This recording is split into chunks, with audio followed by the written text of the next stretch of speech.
Before tonight's story is heavier than most. It left even me shaken while I was recording it. If it reaches into your chest the same way it reached into mine, please do one small thing that keeps this channel breathing. Hit subscribe and leave a like. Your support is the only thing that lets me keep sharing these stories that no one else dares to tell. And when the final word fades, please drop a comment with where you are right now. Just a city, a country, or even under the covers. I read every single one in the dark, and knowing you're out there listening with me is what stops the silence from feeling too loud. Turn the volume up a little higher than feels safe, switch off every light, and promise me you won't stop the audio no matter what you think you hear between the words. Let's begin. The call came through at 3:47 a.m. on a Tuesday in late October, when the desert cold settles into your bones and the stars burn so bright they seem close enough to touch. Sheriff Tom Begay had been dozing at his desk in the San Juan County substation, a styrofoam cup of coffee gone cold beside a half-finished incident report. The phone's shrill ring cut through the silence like a blade. San Juan County Sheriff, this is Begay. Static crackled on the line, thick and wet sounding, like someone breathing through water. Then a voice, thin and reedy, barely a whisper. There's something wrong at the old Bennett place. Something moving. Tom sat up straighter, running a hand over his face. The Bennett place. He knew it. Everyone in Shiprock knew it. The abandoned trading post 15 miles out on Route 491, sitting in the shadow of Shiprock itself. That massive volcanic formation rising from the desert floor like a ship frozen in stone. The place had been empty for 3 years, ever since old Walter Bennett died and his kids back in Phoenix couldn't be bothered to deal with the property. "Who is this?" Tom asked, reaching for his pen. The line went dead. Tom stared at the phone for a long moment, then set it back in its cradle. Could have been kids. Could have been a drunk. Could have been someone's idea of a prank. At 53 years old, with 26 years on the job, Tom had fielded his share of strange calls. But something about the voice bothered him. Not the words, but the tone. The caller hadn't sounded scared. They'd sounded careful. Like they were trying very hard not to be overheard. He stood, his knees popping in protest, and grabbed his jacket from the back of his chair. The substation was empty except for him. Budget cuts had reduced the overnight shift to a skeleton crew, and tonight that crew was just Tom. Dispatch was handled out of Farmington now, 30 miles away, and they only sent the call through because they knew he was awake. The drive out to the Bennett place took 20 minutes on roads that were more suggestion than pavement. Tom's cruiser bounced over potholes and washboard ruts, the headlights cutting pale swaths through the darkness. On either side of the road, the desert stretched out empty and vast, dotted with sage and juniper. In the distance, Shiprock loomed against the stars, its jagged peak reaching toward the sky like broken teeth. The Navajo called it Se Bitai, the rock with wings. Tom's grandmother used to tell him the old stories when he was a boy, about how the rock was once a great bird that carried the DNA to this land, then turned to stone. She told him other things too, things that kept him awake at night as a child. Things about what lived in the shadows of that rock, in the deep places where sunlight never reached. He'd stopped believing those stories a long time ago. Had to, in his line of work. You couldn't do this job if you jumped at every shadow. The Bennett place appeared in his headlights like a ghost materializing from the dark.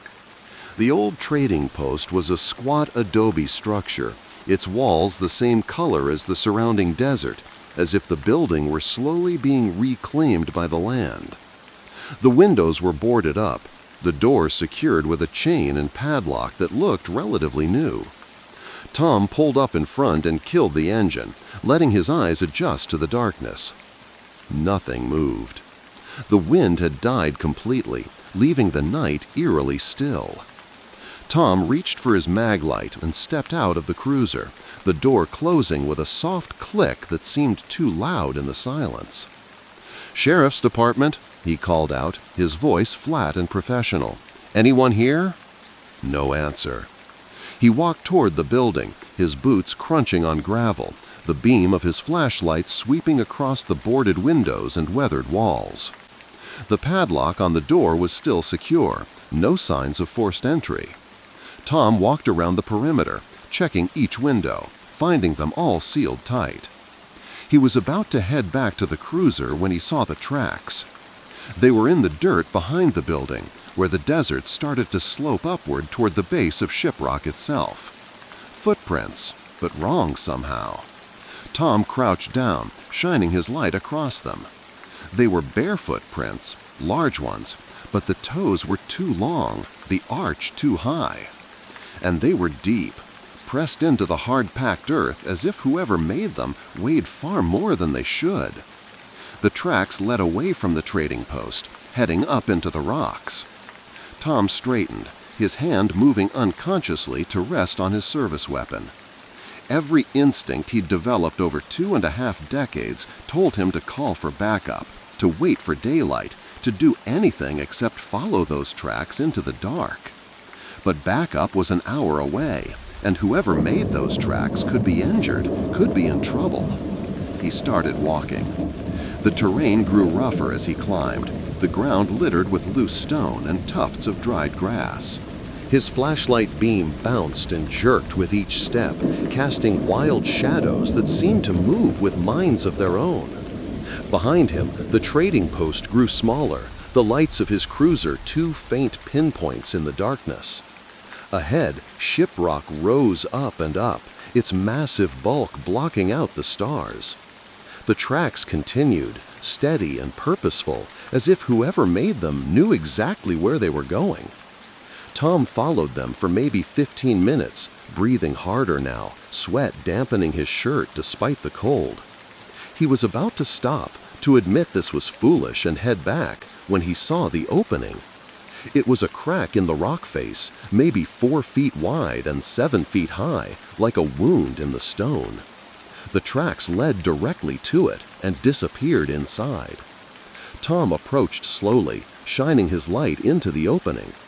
The beam revealed a narrow passage leading down into darkness, the walls smooth and almost glassy, as if they'd been melted rather than carved. "Hello," he called into the opening. His voice echoed strangely, taking too long to fade, as if the space inside was much larger than it should be. Somewhere deep in the passage, something moved. Not a shuffle or a scrape, but a wet, sliding sound, like meat being dragged across stone. Tom's hand was on his weapon now, thumb releasing the safety strap on his holster. "This is Sheriff Begay. Come out where I can see you. Nobody needs to get hurt here." The sliding sound came again, closer this time. And then a smell rolled out of the passage, thick and cloying, sweet like rotting fruit, mixed with something else, something that reminded Tom of the slaughterhouse he'd visited once as part of an investigation. The smell of old blood and fear. Every nerve in Tom's body screamed at him to run, to get back to his cruiser and call in every agency from here to Albuquerque. But he'd been a cop for too long to give in to panic. He drew his weapon, keeping his flashlight steady with his left hand, and took a step toward the opening. "Last chance," he said. "Come out now or I'm coming in." The sound stopped. For a long moment there was only silence and that terrible smell, and the beam of his flashlight stabbing into the dark. Tom took another step forward, and that's when he heard it. Breathing. Not human breathing. Too deep, too rhythmic, like the bellows in a forge expanding and contracting. And it was coming from right in front of him, just beyond the reach of his light. Tom raised his weapon, his finger finding the trigger. "Show yourself. Now." Something pale flashed in the darkness, there and gone, so quick he almost thought he'd imagined it. Then it flashed again, and this time Tom saw it clearly enough to understand what he was looking at, even if his mind refused to accept it. A hand. At least something that had once been a hand. The fingers were too long, the joints bending in too many places, and the skin was the color of old bone, stretched tight over tendons and muscle. But worst of all were the nails, black and curved like talons, each one easily 3 inches long. The hand reached out of the darkness toward him, moving with a terrible, deliberate slowness. Tom fired. The gunshot was deafening in the narrow space, the muzzle flash turning night into day for a fraction of a second. In that brief flash of light, Tom saw something he would spend the rest of his life trying to forget. It was tall, impossibly tall, its body thin and elongated like taffy that had been stretched to the breaking point. Its skin was that same bone-white color, but in places it seemed translucent, showing hints of what lay beneath, dark shapes that moved and pulsed with their own rhythm. But it was the face that stopped Tom's heart. It had no eyes.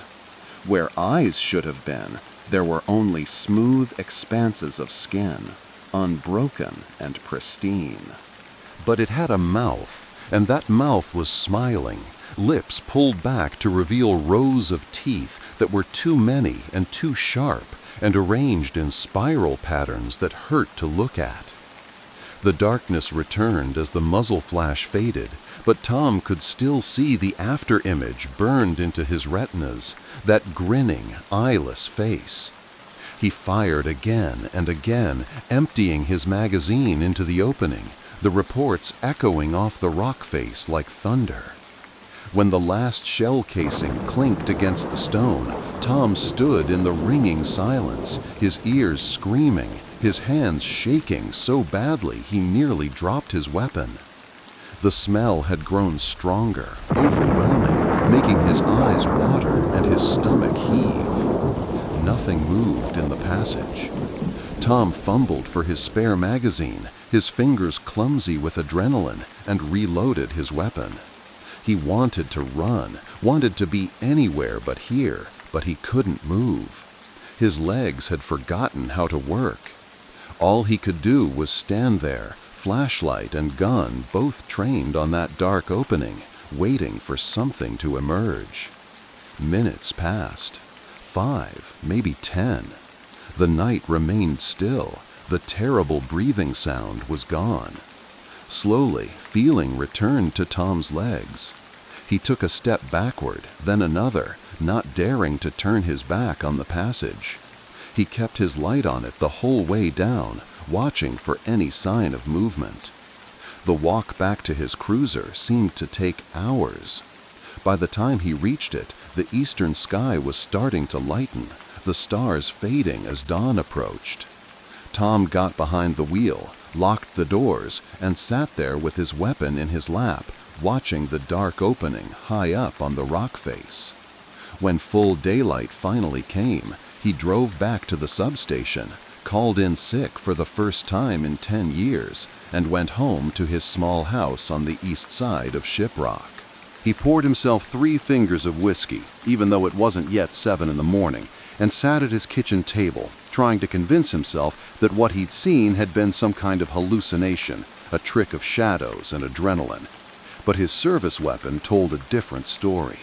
He'd fired 8 rounds into that passage, and when he checked the magazine afterward, he'd counted only 7 shell casings on the ground around his feet, which meant one of his shots had hit something solid enough to prevent the casing from ejecting properly, or something had caught the casing before it could fall.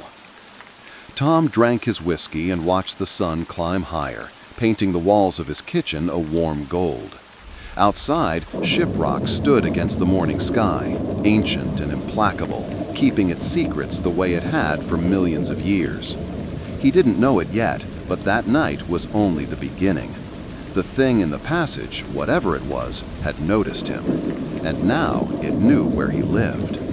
Tom didn't sleep that day. Every time he closed his eyes, he saw that face, smooth and eyeless, grinning with too many teeth. By evening, he'd convinced himself to write a report, to document what he'd seen, to do his job the way he'd been trained. But when he sat down at his computer with a fresh cup of coffee, his fingers hovered over the keyboard and wouldn't move. What would he write? That he'd encountered some kind of creature in a cave? That he'd fired his weapon at something that couldn't possibly exist? He'd seen what happened to cops who filed reports like that. They got desk duty if they were lucky, early retirement if they weren't.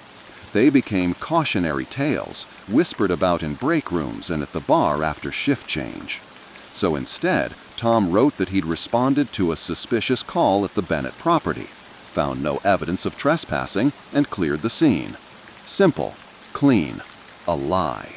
He submitted the report electronically and tried to go about his evening routine: microwave dinner, an hour of mindless television, a shower. But normalcy felt like a costume that didn't fit anymore. Everything was wrong now, tilted somehow, like the whole world had shifted 3 degrees off its axis and only he had noticed. Around midnight, as Tom was finally considering trying to sleep, his phone rang. Not his cell phone, his landline, the number only a handful of people knew. He stared at it for 3 rings before answering. Begay? That same wet static, like the call from the night before. Then a voice, but different this time.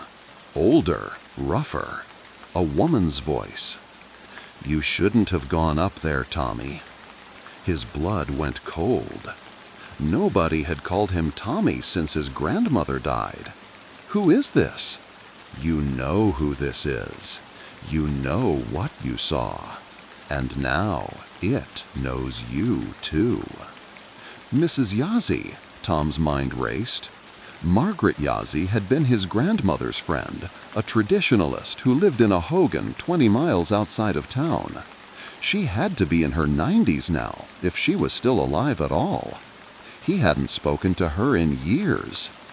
That place is forbidden, Tommy. Has been for longer than the white man has been on this land. Longer than we have stories to remember. Your grandmother knew. She tried to teach you, but you stopped listening. Tom's hand tightened on the phone. Mrs. Yazzie, what was that thing up there? A long pause filled with that crackling static. When she spoke again, her voice was barely a whisper. Some things don't have names. To name them is to give them power, to invite them into your thoughts. But the old ones called them the hollow ones. They live in the deep places, the spaces between spaces. They were here before us, and they'll be here after. That's not possible. That's not...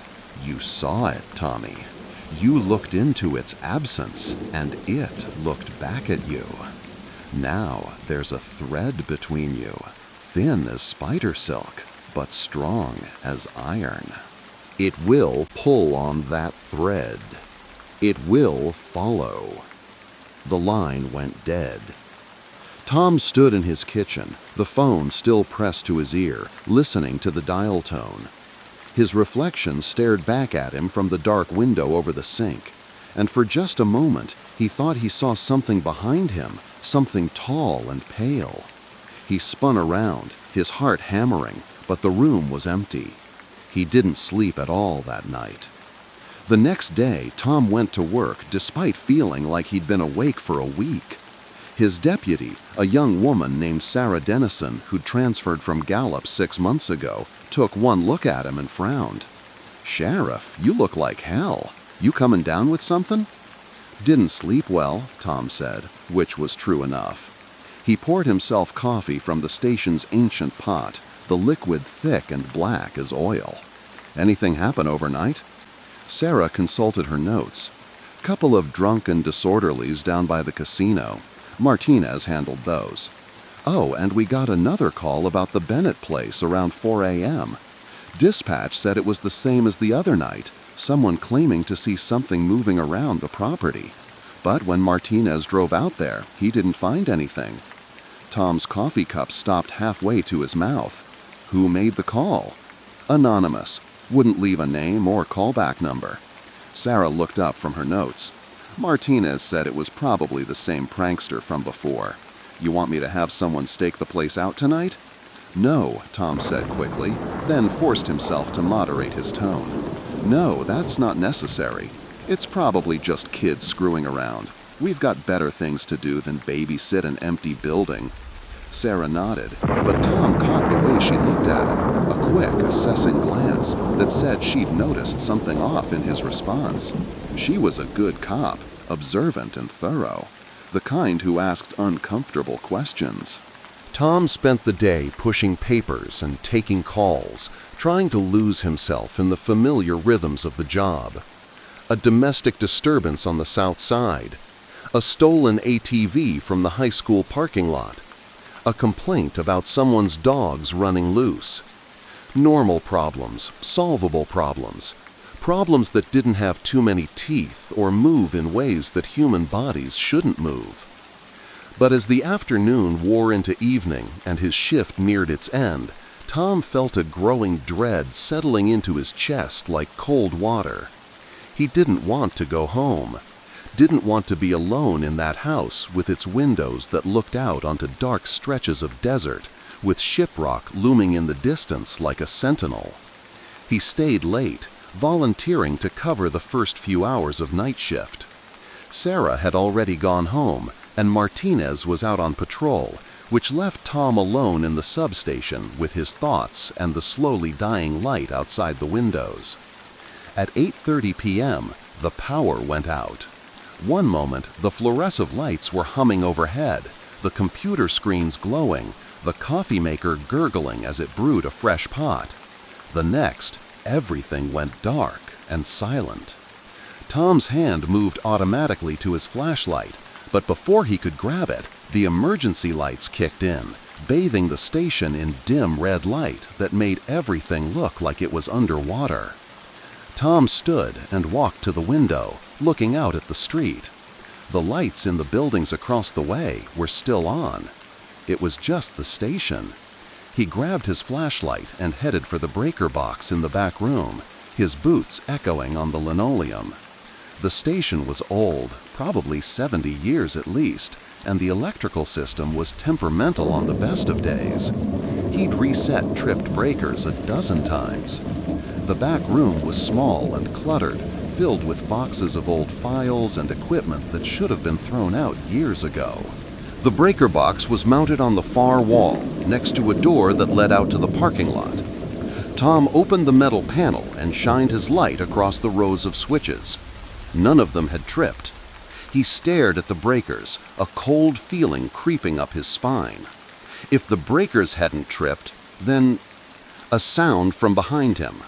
Soft but distinct in the silence. The wet, sliding sound of something moving across the floor. Tom turned slowly, his hand moving to his weapon.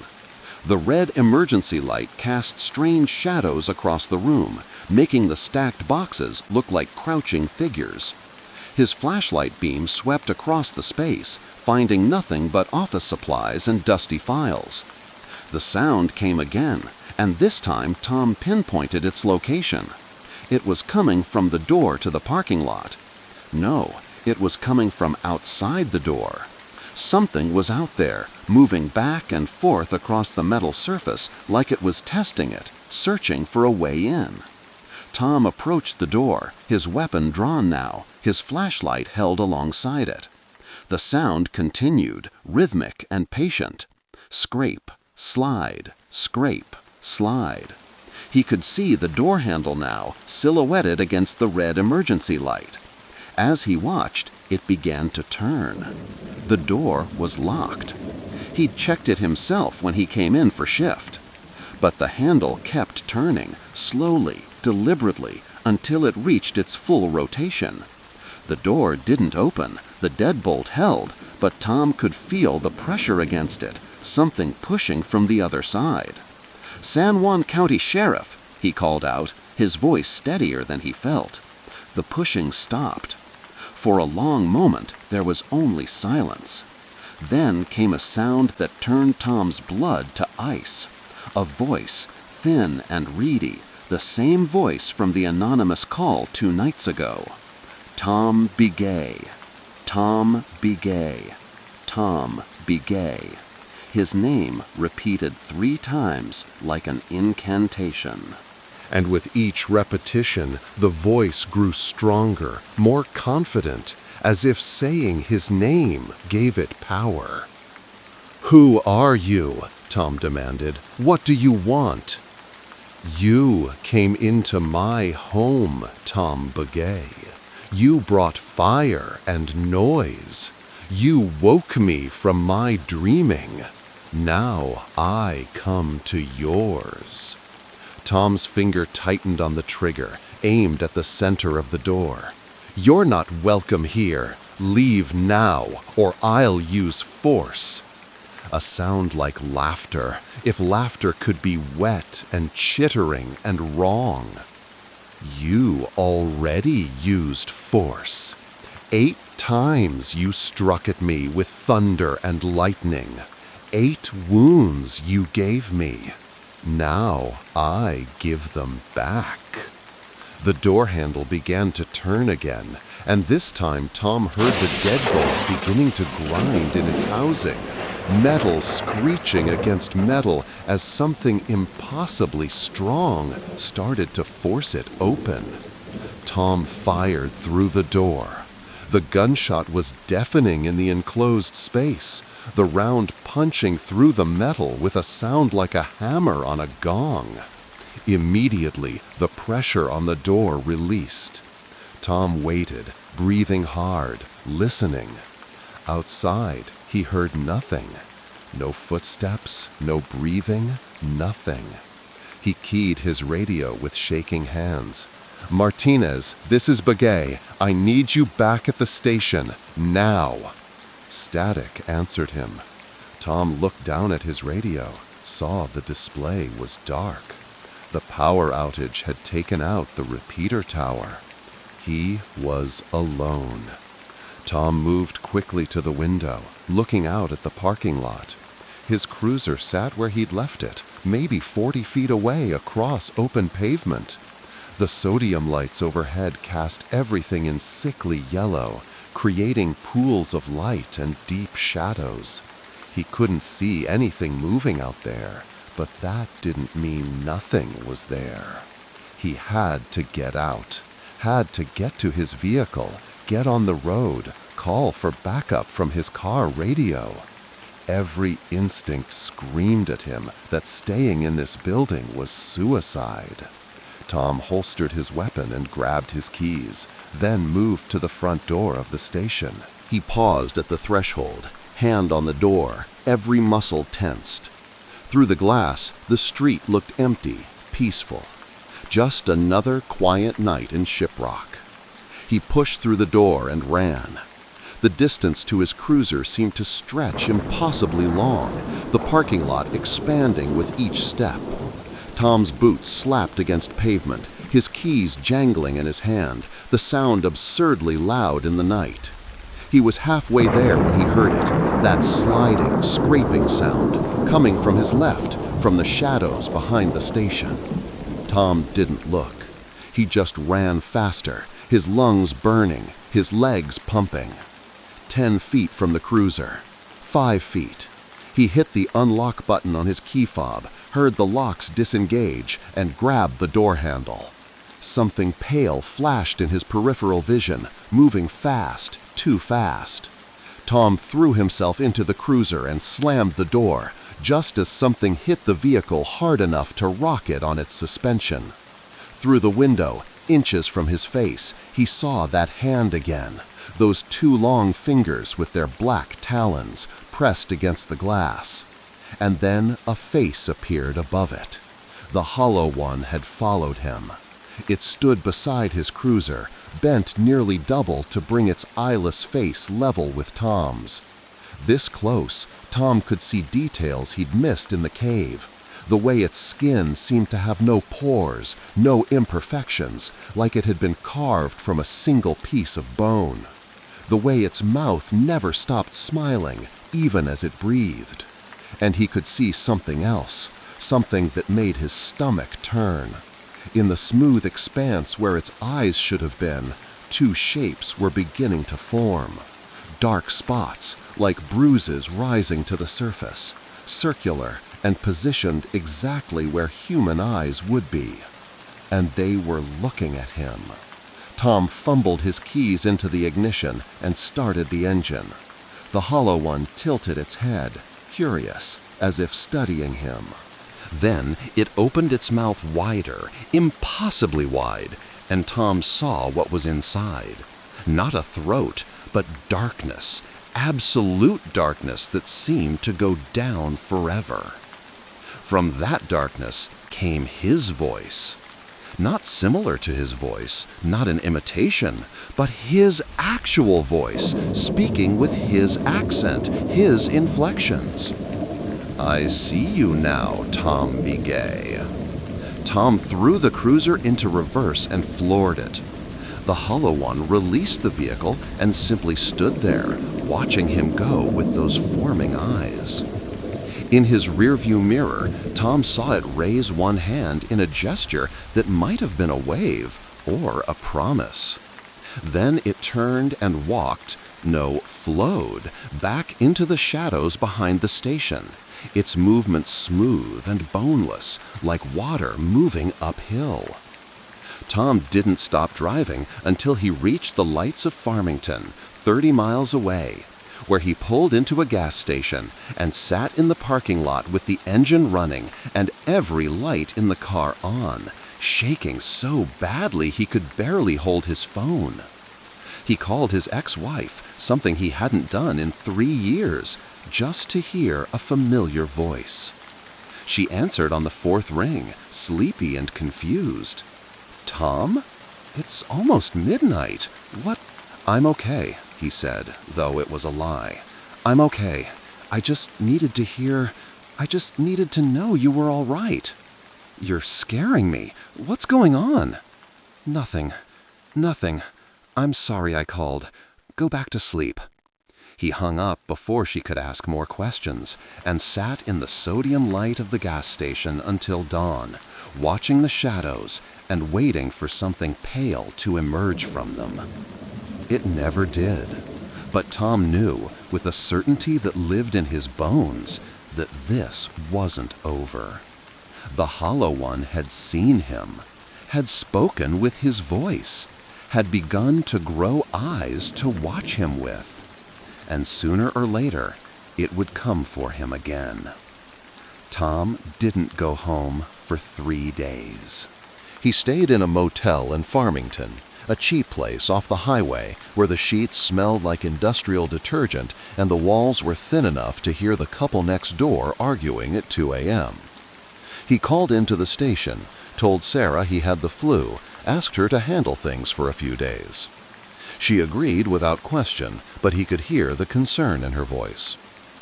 During those 3 days, Tom tried to research what he'd encountered. He sat in the motel room with his laptop, searching for anything that might explain what he'd seen. He found plenty: stories of skinwalkers and Yi-Nald Lushi, accounts of strange creatures in Navajo folklore, forums full of people claiming to have seen things in the desert at night. But none of it quite matched. The hollow one wasn't a skinwalker. Those were witches in animal form, still fundamentally human underneath. What Tom had seen was something else, something older and more alien. Mrs. Yazi's words kept echoing in his mind. They were here before us, and they'll be here after. On the afternoon of the 3rd day, Tom's phone rang. A number he didn't recognize, local area code. He almost didn't answer, but something made him pick up. "Begay?" "Sheriff, this is Walter Bennett's daughter, Sophia Bennett Marsh. I got your contact information from the county assessor's office." The voice was crisp, professional, touched with a hint of the Southwest despite years away. I understand you responded to a call at my father's property a few nights ago." Tom's mouth went dry. "Yes, ma'am. Just a routine check. No signs of trespassing or vandalism." "That's good to hear. The reason I'm calling is that we finally found a buyer for the property. They're willing to take it as is, which is honestly a relief. We're scheduled to close in 2 weeks, and they want to do a final inspection of the property. I was hoping you might be able to meet their representative there tomorrow afternoon." Just to ensure everything is secure and there aren't any issues we should know about. Every fiber of Tom's being screamed at him to refuse, to make up an excuse, to never go near that place again. But he was the sheriff. It was his job. And maybe a small, desperate part of him thought, maybe if the property sold and new people came in, whatever was up there would move on, would find somewhere else to be. "What time?" he asked. 2 o'clock? The representative's name is Dr. David Park. He's some kind of geologist, I think. Apparently, the buyers are interested in the rock formations on the property. Of course they were. Tom closed his eyes, seeing that dark passage in his mind. "I'll be there." "Thank you, Sheriff. I really appreciate it." After she hung up, Tom sat on the edge of the motel bed for a long time, staring at nothing. Then he made a decision. If he was going back to that place, he wasn't going unprepared.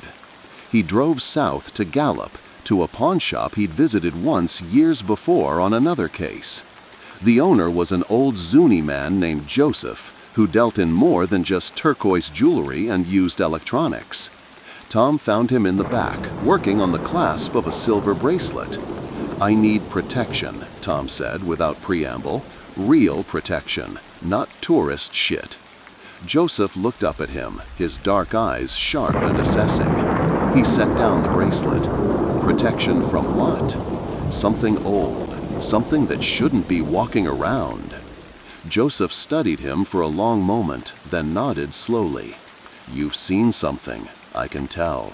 There's a shadow on you, something following in your footsteps." He stood and moved to a locked cabinet behind the counter. "How much do you know about the old ways?" "My grandmother tried to teach me. I didn't listen as well as I should have." That's a mistake many young people make. Joseph unlocked the cabinet and removed a small bundle wrapped in red cloth. "The old things are still here, you know." They never left. We just built our world on top of theirs and pretended they were gone. He unwrapped the bundle, revealing several items. A small leather pouch on a cord, a piece of turquoise roughly the size of Tom's thumb, and something that looked like a bundle of dried herbs tied with sinew. The pouch contains corn pollen that has been blessed. Keep it around your neck, next to your skin. The turquoise is protection. It will help hide you from sight that shouldn't see. And the herbs, Joseph held up the bundle, burn these before you confront what follows you. The smoke will clear the air, make it harder for it to hold form in this world. Tom reached for his wallet, but Joseph waved him off. "No money for this. This is helping someone in need. That's payment enough." He fixed Tom with a serious look. "But understand, these are tools, not weapons. They might buy you time, might keep you safe for a while. But if something has marked you, truly marked you, there's only one way to break that connection. How? You have to go back to where it started, back to its home. And you have to unmake what you made when you went there the first time." Joseph wrapped everything back up and handed the bundle to Tom. "You opened a door, Sheriff. Now you have to close it." Tom took the bundle, its weight seeming heavier than it should be. "And if I can't?" Joseph's expression was grave. "Then it will keep coming until there's nothing left of you but a shell. That's what they do. They hollow you out from the inside, replace you piece by piece until you're not you anymore. until you're just another one of them. Tom left the shop with the bundle clutched in his hand and drove back to Shiprock as the sun was setting, painting the desert in shades of orange and red. He went straight to his house, the first time he'd been there since that night. Everything was as he'd left it. The empty whiskey glass on the kitchen table, the television remote on the couch, the bathroom light still on from when he'd showered. But something felt different, wrong, like the house had been waiting for him. Tom moved through each room, checking windows and doors, looking for signs of intrusion. He found nothing until he reached his bedroom. There, on his pillow, lay a single black talon, curved and sharp, still attached to a piece of pale skin. Tom stared at it for a long moment, his heart hammering. Then he grabbed a plastic evidence bag from his duty belt, carefully scooped the talon into it without touching it directly, and sealed it. He didn't know what he'd do with it, couldn't exactly submit it as evidence, but he needed it contained, needed it away from his bed. That night, Tom sat in his living room with every light in the house on, the pouch of corn pollen around his neck, the turquoise in his pocket, and his service weapon loaded and ready on the coffee table. He didn't sleep. He listened to the house settle and creak, to the wind outside picking up and rattling the windows, to the absolute silence that fell around 3 a.m. when even the wind seemed to hold its breath. At 3:47 a.m., the exact same time as that first call, his landline rang. Tom looked at it, his mouth dry, his hand reaching automatically for his weapon. On the fourth ring, he picked up. Begay. His own voice answered him. Tomorrow you come back. Tomorrow we finish what we started. The line went dead. Tom set the phone down with a hand that barely shook at all. Fear had gone beyond panic now, settling into something cold and focused. Whatever was going to happen tomorrow, he'd face it. He'd been a cop for 26 years. He'd dealt with armed suspects, domestic violence situations that could turn lethal in a heartbeat, car chases on icy roads. He'd been afraid before and done his job anyway. This was no different. Or at least, that's what he told himself. The next day dawned clear and cold, the kind of October day that made the desert look like it went on forever. Tom dressed in his uniform, checked his weapon twice, and tucked Joseph's gifts into his pockets. At 1:30 p.m., he drove out to the Bennett place. A white SUV with rental plates was already parked out front. A man in his 40s stood beside it, looking up at Shiprock, camera in hand. He turned when Tom's cruiser pulled up and waved. "Sheriff Begay? I'm David Park." The man extended his hand.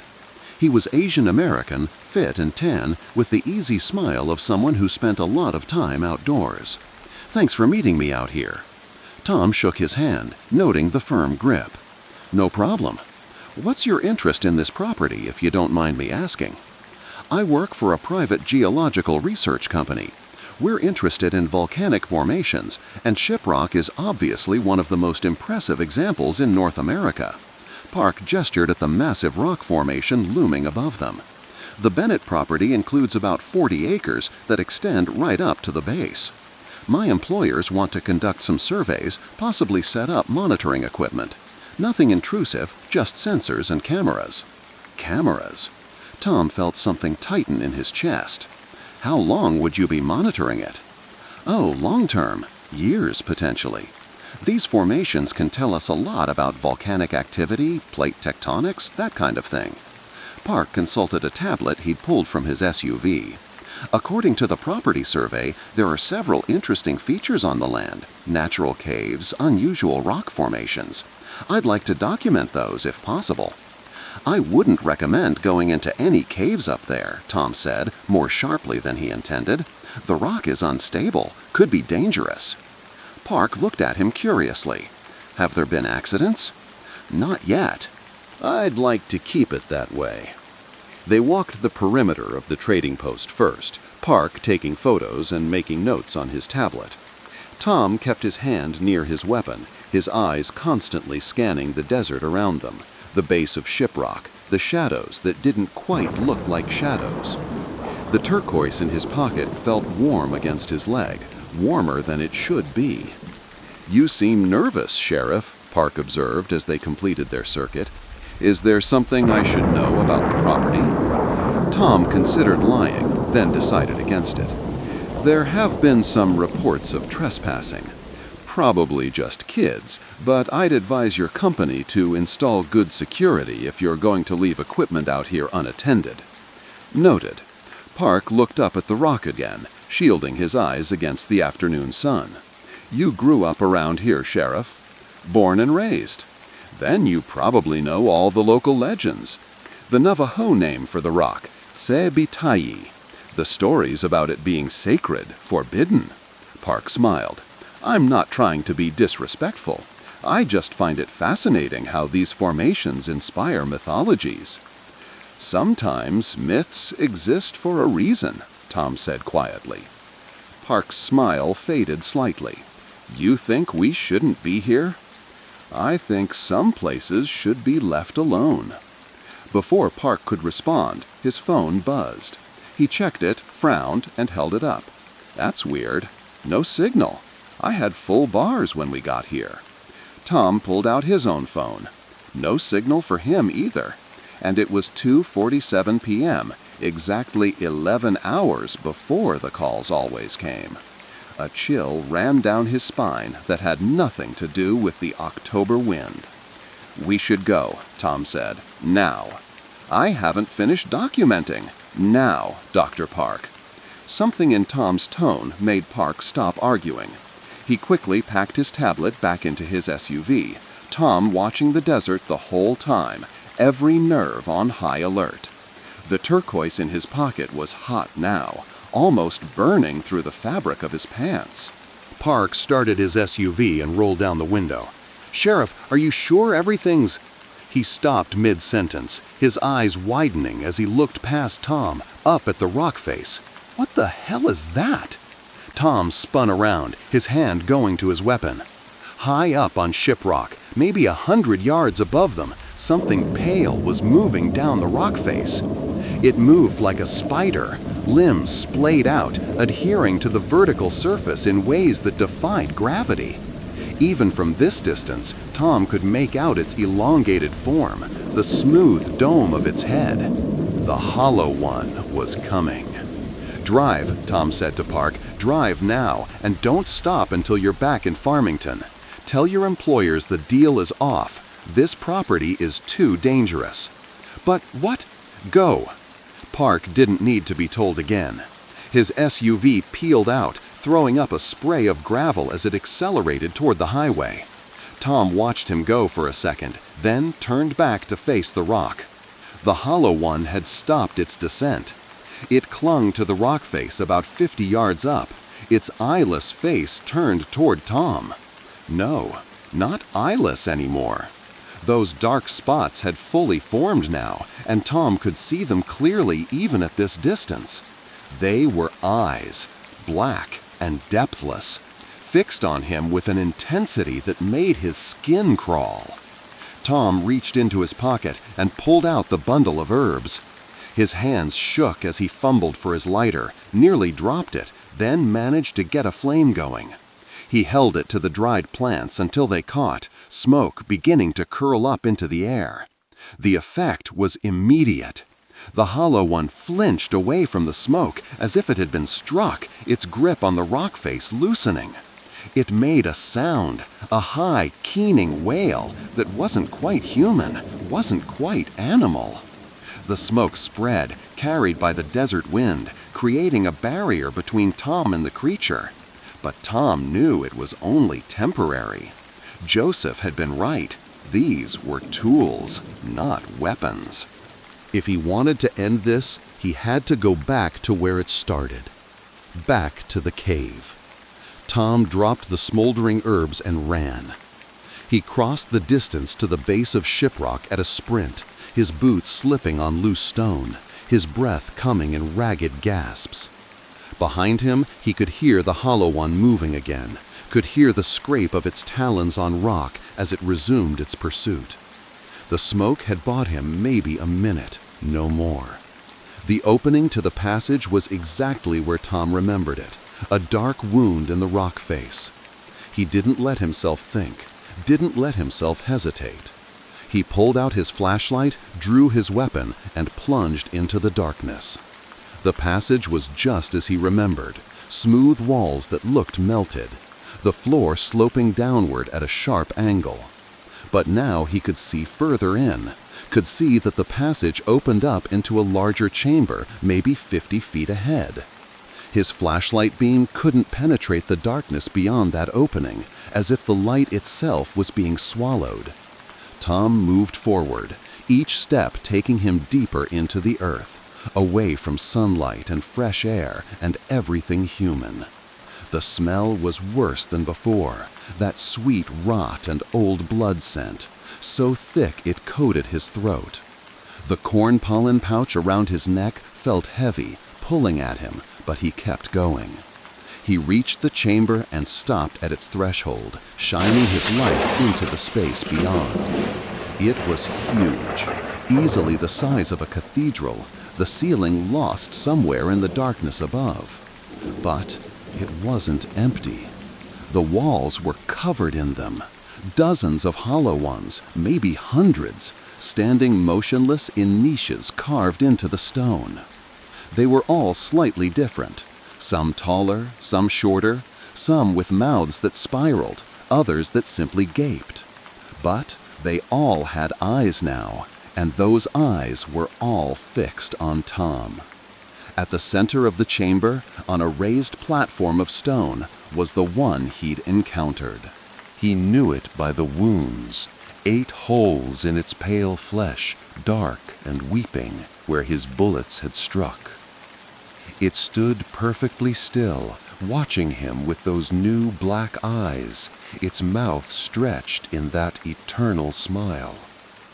"You came back," it said in his voice. "You came home." Tom raised his weapon, aiming at the creature's head. "I came to finish this, to close the door I opened." The hollow one tilted its head. "There is no door to close. We were always here, Tom Begay.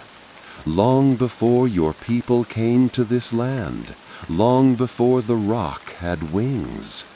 We are the space between stones, the darkness between stars. We are what waits. Then keep waiting somewhere else. This is not your world." "But it is." The creature took a step toward him, and Tom's finger tightened on the trigger. "Your world sits on top of ours like a skin. So thin, so easy to tear." It raised one long-fingered hand.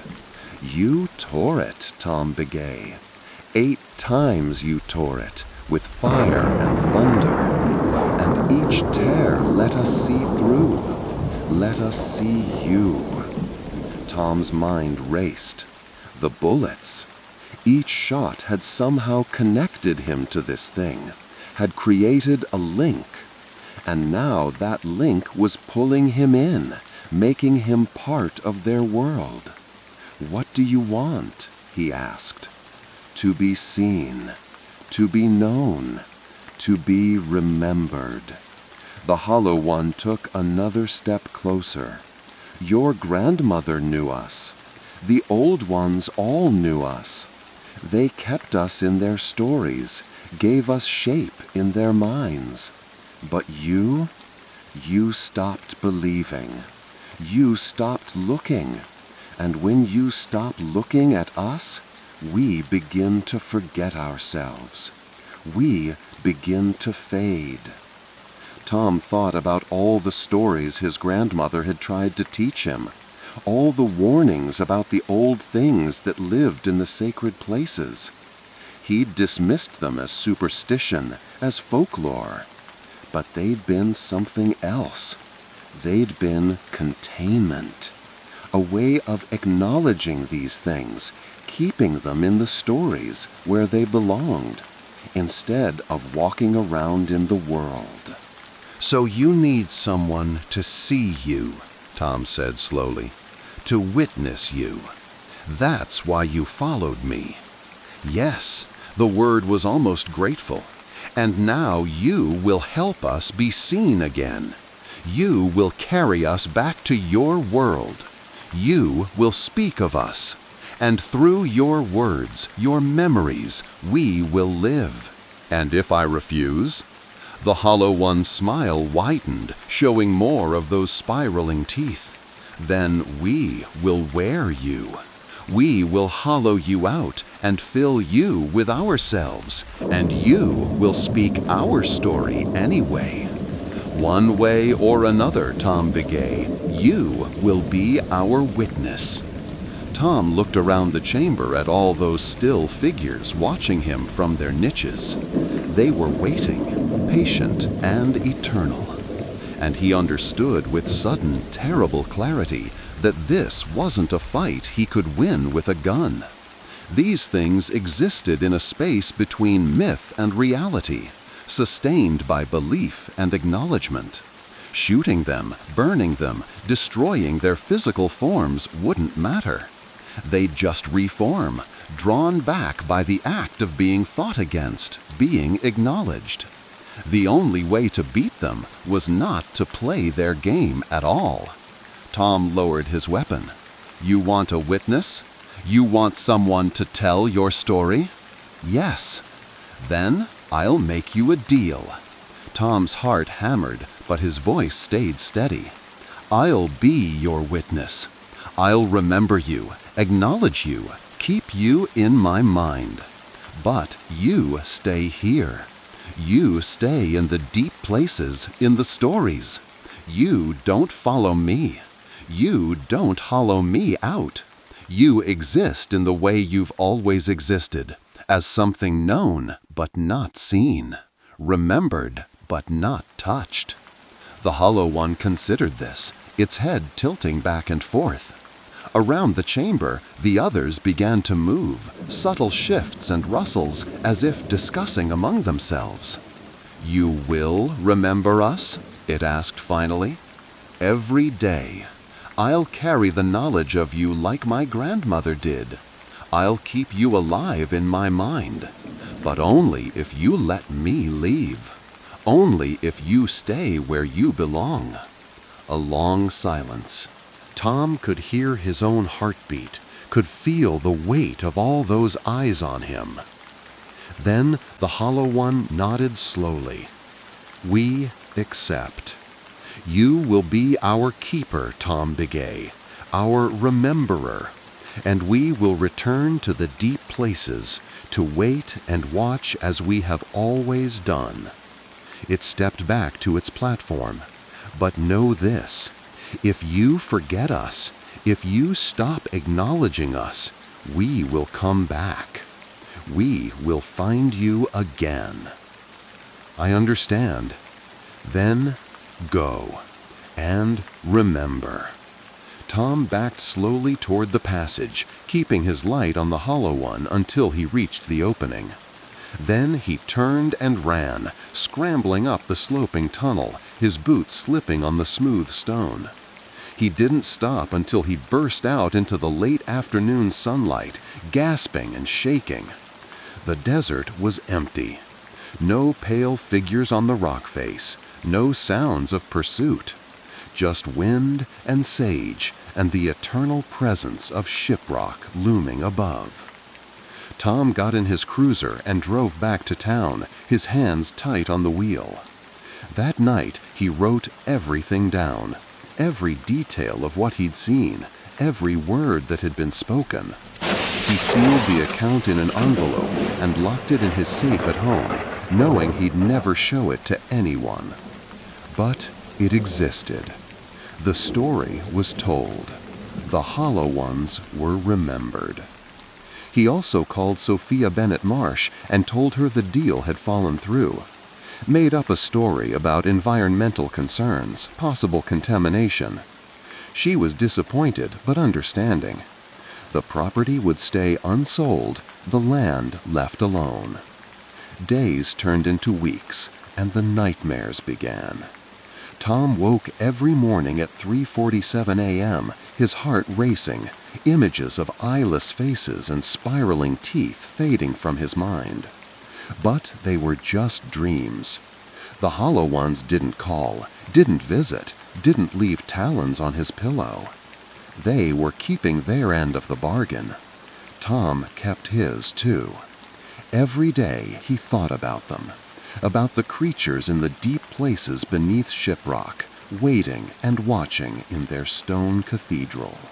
He carried the knowledge of them like a weight, like a responsibility passed down from his grandmother and all the old ones before her.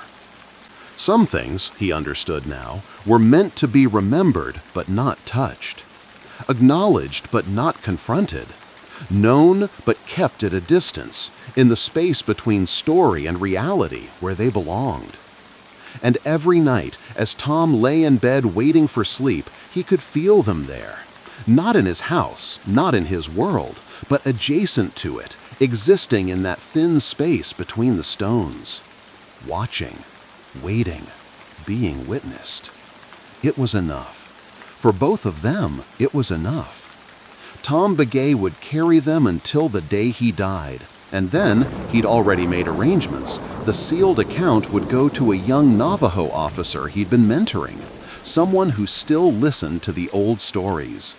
The knowledge would pass on, as it always had, keeper to keeper, rememberer to rememberer. Because some things could never be destroyed or forgotten.